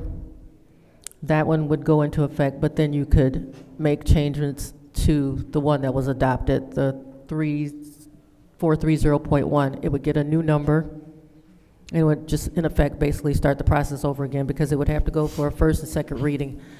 So it's going to take another upwards of 60 days to approve a new version. But yes, you could, if this is approved in this version, you could come back and then make amendments Okay. under a new number. All right, thank you, Madam Chair. I'm done. All right, anyone else in the first round? Madam Chair, Go ahead, Mr. Jarrett. through you to the clerk. Madam Clerk, if we were to send this back to legislative to give consideration to some of those changes, would it take the same 60-day window, or would it just go to a .2 or whatever at that point? No, it would go to a .2, and then it would still have to have, this is community benefits, so this would have at least 5 days notice for a public hearing. Mm-hmm. So it's possible you could send it back to committees and it could come back. Well, actually, it would take probably the first meeting in April before it could be up for second reading again, but it wouldn't take as long. It wouldn't take as long. Right. Okay, thank you. Madam Clerk, Madam Chair. Go ahead, Councilman. While I certainly appreciate Joel, who works for Communities First, a developer, coming up here with changes, be clear that it is a developer asking you to do what's best for a development as opposed to what's best for the residents. And it's not that we don't want people to develop here. It's not that we don't want to hear the voices of developers. I just want to be clear that some of the changes that they're talking about making, you are going to be stripping power away from the people, when the whole point of this ordinance is for residents to decide. I hear exactly what he's saying about some of his concerns, and while I certainly sympathize with what he's saying. And like Ms. Winfrey Carter said, maybe come back and review it at another time. What you don't want to do is start getting in the weeds of development, so much so to the point where you change an ordinance that is meant to empower residents. We can't say that what happened with Ashley Capital, we don't want to happen again, but then when a developer comes before you with changes, you start making changes, you start making tweaks, because you end up right back where you are, and that is you're negotiating the people out of the power that this ordinance gives them. So let's be very clear in what you were asked for today by someone that works for a developer. And if you go back and you read the ordinance, and I keep impressing upon people to read the ordinance, because this does exactly what it needs to do in the sense of it is not up to the council to decide, it is not up to the developer to decide. The developer has to go before the people, hold community meetings with the people, and talk to the people to decide what that benefit will be. It will then be up to the people to negotiate back and forth with that developer. So if we're saying we're giving tax abatements and we're taking tax dollars, where those tax dollars are coming from would be the residents of Flint. And this benefits agreement gives the residents of Flint, whose tax dollars are going toward this, it gives them the opportunity to decide what they feel is a benefit that works for them before that developer can even come before the council. So be very clear about the chain of how this works and what happens when you start making tweaks, because someone who, and he's an amazing community member, don't get me wrong, Communities First does beautiful work in the community, which is why the example of the fact that some of the work that they do is actually a benefit to the community and could be negotiated as such if residents decide. But they do movie nights. They have literacy programs that they offer. They teach people not only reading literacy, but also financial literacy. Communities First offers skiing classes for people to give them exposure to things that they may not have been exposed to before. So when you're looking at community benefits, you have to understand that that means something more than just monetary, where with you have these bigger developments where it is going to mean something monetary, and the residents are going to decide that that means something monetary. Again, whether that is in the form of scholarships for students, whether that is in the form of you put X amount of dollars to this side for maybe something toward housing or home repair, or maybe something toward community cleanups if that's what you want. But the bottom line is there was far too many people coming in our community handing us turkeys and saying you're welcome. Far too many people coming in our community handing us different things that just were not proportionate with the amount and the tax break that they were getting. And so what this agreement does is it gives us an opportunity to say, we feel like in this instance, this monetary thing is proportionate. Or like Joel pointed out, housing is indeed a benefit. Yes, housing is a benefit, but be clear, when you choose to develop housing, you're a developer who went into that field by choice. And so while we appreciate people having an opportunity to address adding more homes to the city, they can also offer literacy programs within those communities, because you got to keep in mind they're getting tax breaks and incentives from more than just the city of Flint. And so they can continue to offer what Communities First offers, and the community can decide that that is enough. Or the community can decide, hey, we might need you all to spend some volunteer hours here this summer. When you look at it, you have to be creative and think outside of the box of what that benefit means to you in your side of town at that time. But this gives residents the power to decide what that looks like and the range to decide what that looks like. Thank you, Madam Chair. All right. Anyone else in the first round? Madam Chair. Go ahead, Ms. Priestley. So in reviewing and thinking about this and how long it's been on our agenda, and the fact that we can always amend it, until we put it into place and actually see it working, maybe at that time we'll have some changes that will improve it. Postponing it at this point for until April, whatever, just means that anybody who might be covered under this ordinance is going to be missed. Exactly. And so I'm just going to encourage my colleagues to understand that we can amend it Let's see how it actually is put into practice and if there's any modifications we need to do.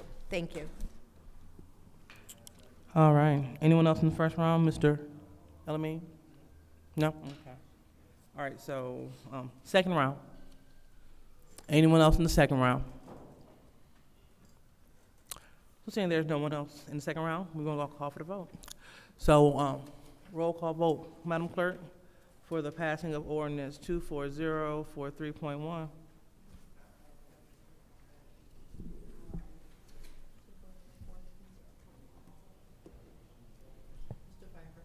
No. Mr. Jarrett? No. Mr. Alamin? Yes.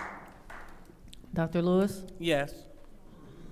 Ms. Priestley? Yes. Ms. Winfrey Carter? No. Ms. Burns is not in. Ms. Mashat? Yes. And the vote is 4 yes, 3 no. The vote is 4 yes, 3 no, so that ordinance fails. Madam Chair, motion to adjourn. Support. All right, there has been a motion to adjourn, supported by the councilman of the 4th Ward. Roll call, Madam Clerk.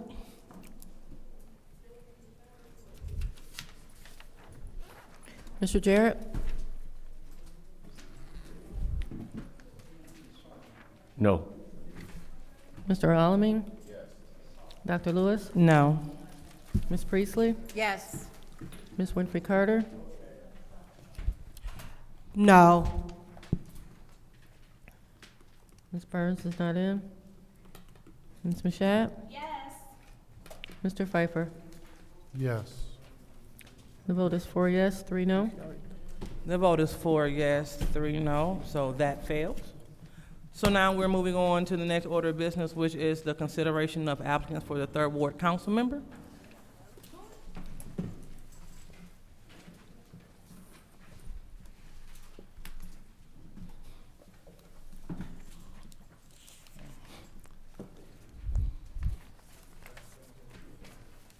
All right, so Madam Clerk, it is now, you now have the floor. Okay. So, as we've been doing recently, for the agenda, for this consideration of applicants, council will vote for a total of 30 rounds. After the 15th round, if the body has not reached a majority vote for any one candidate, each council member will be allowed 3 minutes in total to discuss their reasoning for supporting or opposing each candidate. And then we will continue on until the 30th round. The current applicants candidates are Ms. Beverly Biggs Levy, A.C. Dumas, Richard Jones, and Carrie Nelson. And as we've been doing with the rounds for this process,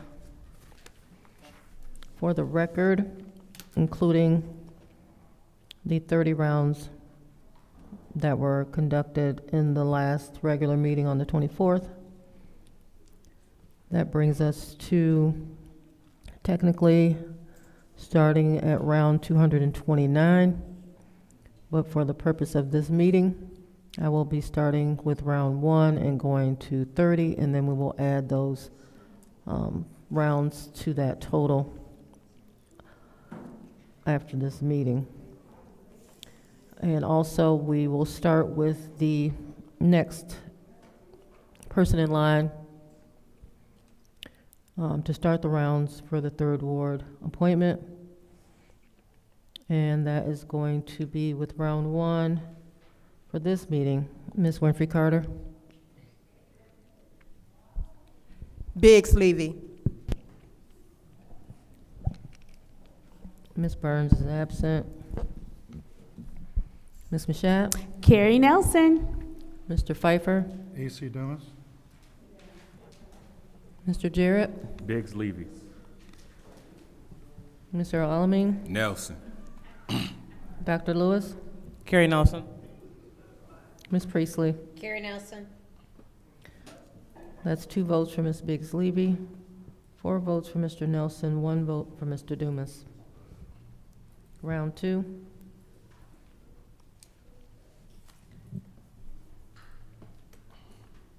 Ms. Burns is absent. Ms. Mashat. Carrie Nelson. Mr. Pfeiffer. Mr. Dumas? Mr. Jarrett. Biggs Levy. Mr. Alamin. Nelson. Dr. Lewis. Nelson. Ms. Priestley. Nelson. Ms. Winfrey Carter. Biggs Levy. That's 4 votes for Mr. Nelson, 1 for Mr. Dumas, 2 for Ms. Biggs Levy.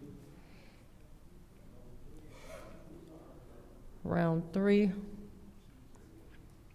Ms. Mashat. Oh, Carrie Nelson. Mr. Pfeiffer. Dumas? Mr. Jarrett. Biggs Levy. Mr. Alamin. Nelson. Dr. Lewis. Carrie Nelson. Ms. Priestley. Carrie Nelson. Ms. Winfrey Carter. Biggs Levy. Ms. Burns is absent. That's 4 votes for Mr. Nelson, 1 for Mr. Dumas, 2 for Ms. Biggs Levy. Round 4. Mr. Pfeiffer. Dumas?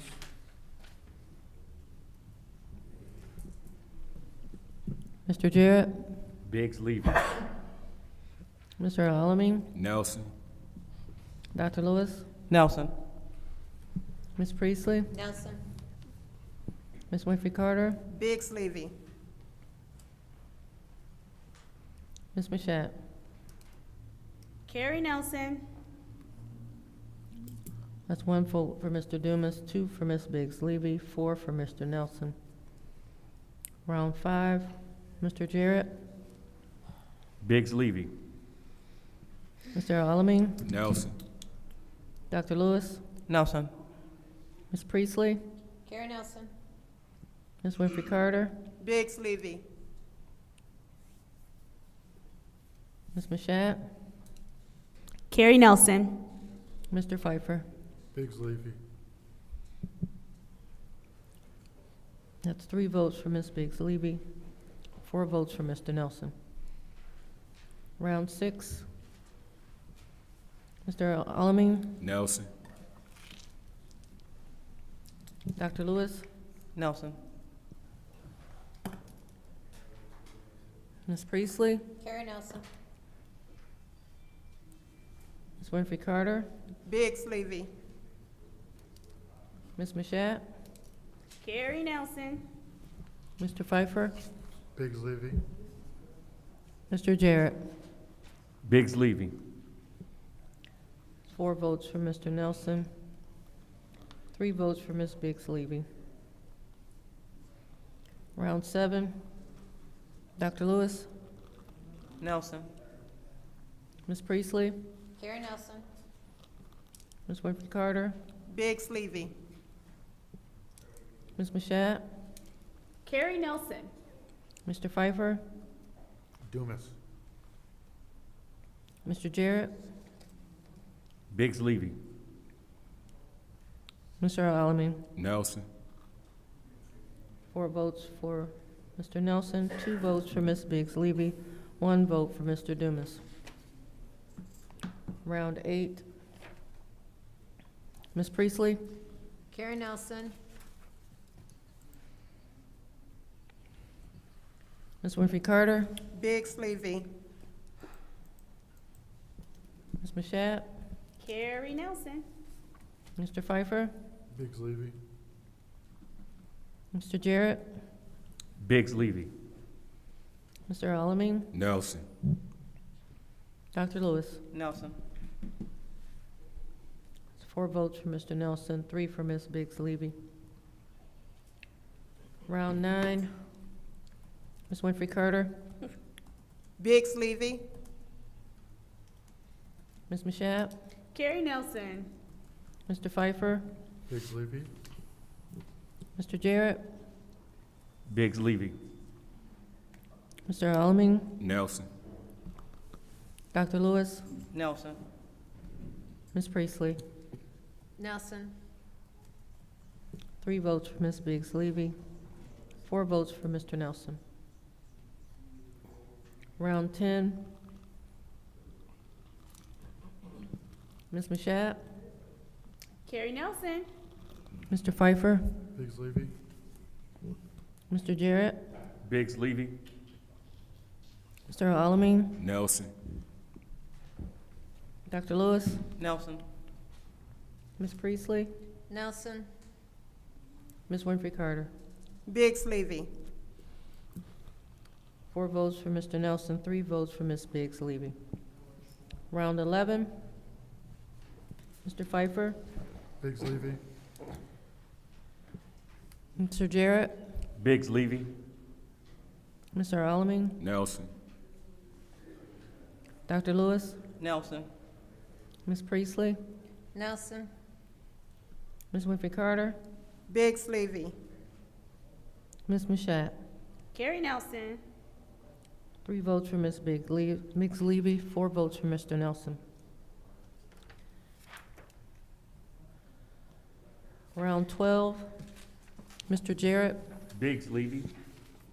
Mr. Alamin, Nelson. Dr. Lewis, Nelson. Ms. Priestley, Nelson. Ms. Winfrey Carter, Biggs Levy. Ms. Mashat, Carrie Nelson. Mr. Pfeiffer. Biggs Levy. 3 votes for Ms. Biggs Levy, 4 for Mr. Nelson. Round 13. Mr. Alamin, Nelson. Dr. Lewis, Nelson. Ms. Priestley, Nelson. Ms. Winfrey Carter, Biggs Levy. Ms. Mashat, Carrie Nelson. Mr. Pfeiffer, Dumas. Mr. Jarrett. Biggs Levy. 4 votes for Mr. Nelson, 2 for Ms. Biggs Levy, 1 for Mr. Dumas. Round 14. Dr. Lewis, Nelson. Ms. Priestley, Carrie Nelson. Ms. Winfrey Carter, Biggs Levy. Ms. Mashat, Carrie Nelson. Mr. Pfeiffer, Biggs Levy. Mr. Jarrett, Biggs Levy. Mr. Alamin. Nelson. 4 votes for Mr. Nelson, 3 votes for Ms. Biggs Levy. Round 15. Ms. Priestley, Carrie Nelson. Ms. Winfrey Carter, Biggs Levy. Ms. Mashat, Carrie Nelson. Mr. Pfeiffer, Biggs Levy. Mr. Jarrett, Biggs Levy.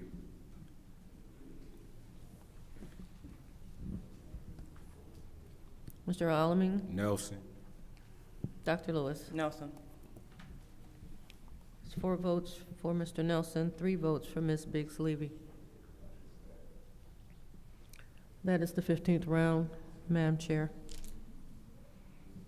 All right, so now that we're at 15 rounds, we all are afforded 3 minutes to discuss our stance in terms of voting. So, Mr. L. Alamin. My reason for picking Kerry Nelson is just he has experience. He's been on council, been president, knows the charter, and will be able to come fill right in. And I think at the place where we're at right now, that's what we need to continue to try to move some things forward for the residents.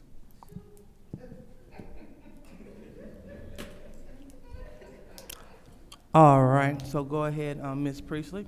I'm going to pass. Oh. I've stated my reasons in the past. Okay, go ahead, Ms. Winfrey Carter. I'm just going to say this. I will continue to vote for Ms. Biggs Levy. I stated my reasons in the past, and that's going to be it. I stand on what I've said before. Thank you.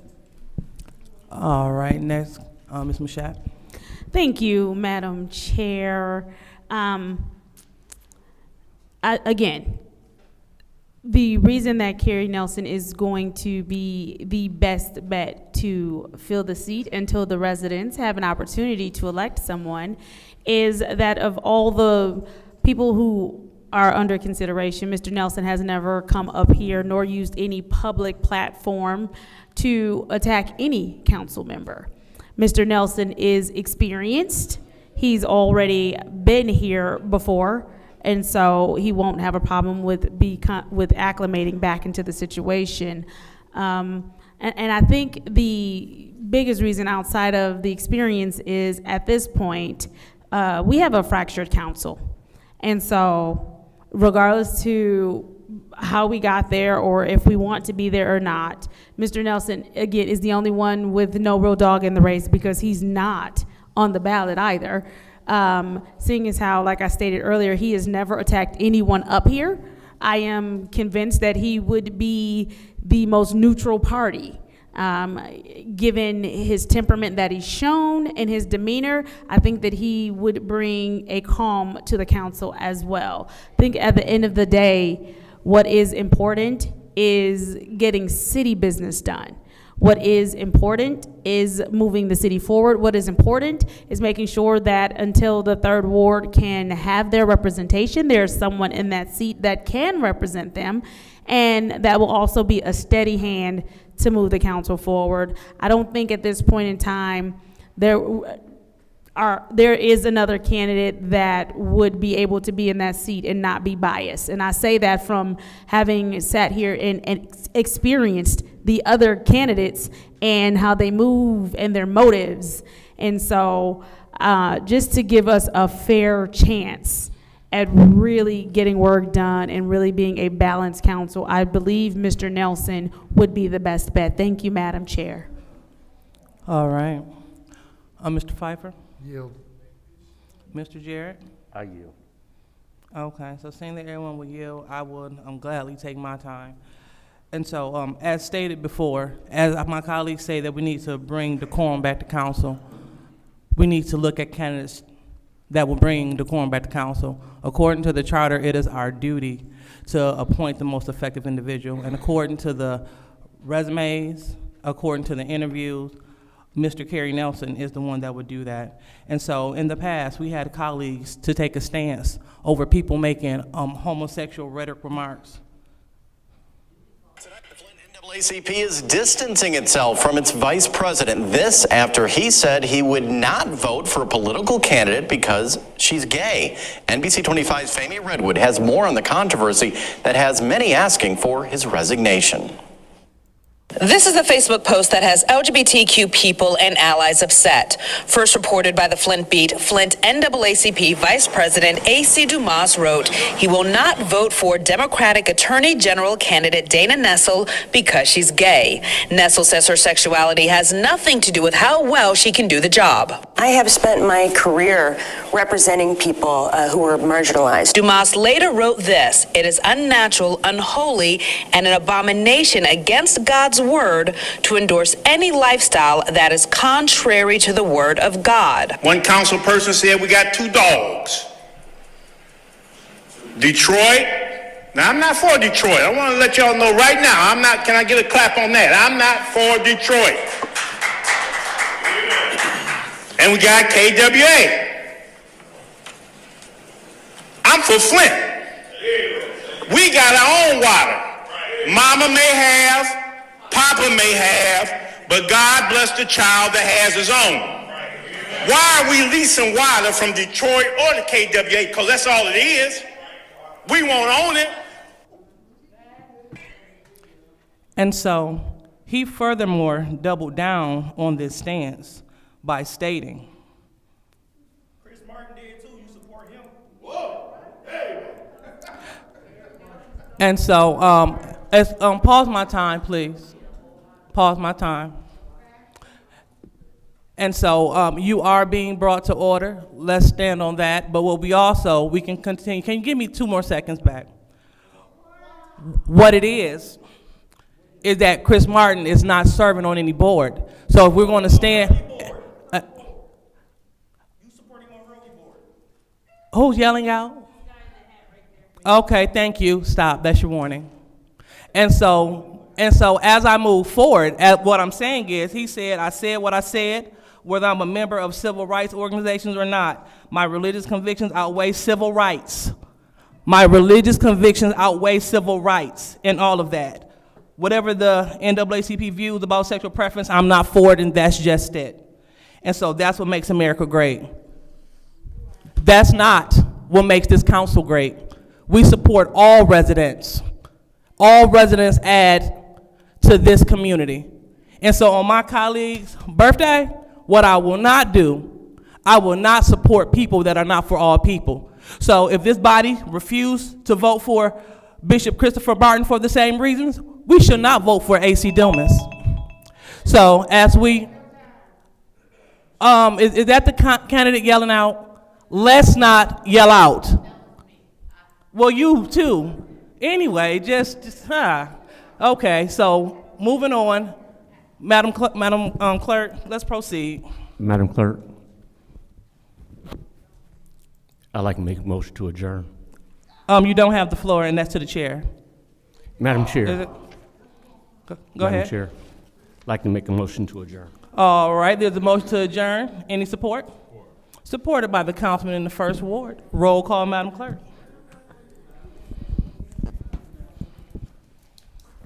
Just one moment.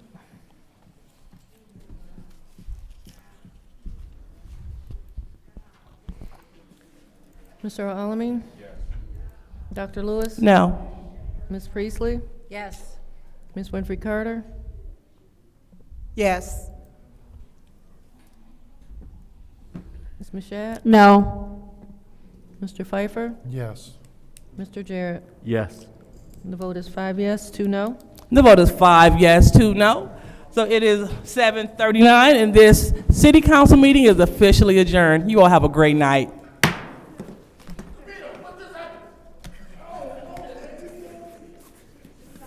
You ain't never